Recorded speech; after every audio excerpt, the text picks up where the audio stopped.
अब बस करो, बेकार भावनाओं को छोड़ दो। बाहर जाकर कुछ और करना और फिर यहां आकर प्रार्थना करना। तुम अपने आप को ही धोखा दे रहे हो। आओ, जागो। पवित्र आत्मा का मजाक नहीं उड़ाया जा सकता। आत्मा का रास्ता गहरा है। पवित्र आत्मा का रास्ता सच्चा और गंभीर है। यह चाहता है कि हम मसीह के मूल सिद्धांतों और उसके जीवन के प्रति पूरे मन से समर्पित रहें। पवित्र आत्मा अपने बारे में बोलने नहीं आया। वह आया है मसीह को महान बनाने के लिए, मसीह की महिमा को ऊंचा उठाने के लिए। जहां पवित्र आत्मा होता है वहां मसीह का जीवन होता है। वह है प्रकाश देने वाला, वह है प्रकट करने वाला। वही हमें सिखाता है कि यीशु मसीह कौन है और हमें क्या जानना चाहिए।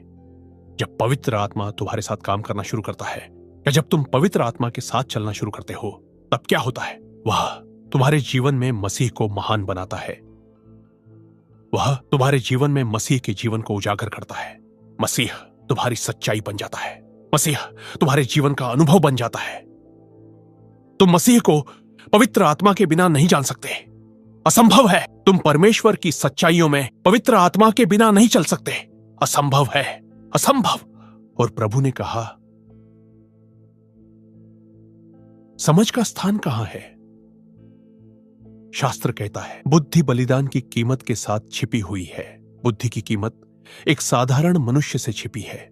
क्यों? क्योंकि बुद्धि मृतकों की भूमि में पाई जाती है।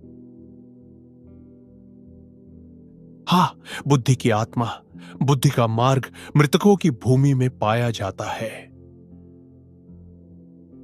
इसका मतलब मैं आपको बताता हूं, परमेश्वर की बुद्धि में चलने के लिए तुम्हें उस जगह पर आना होगा जहां तुम अपने स्वार्थी सोच के लिए मर चुके हो।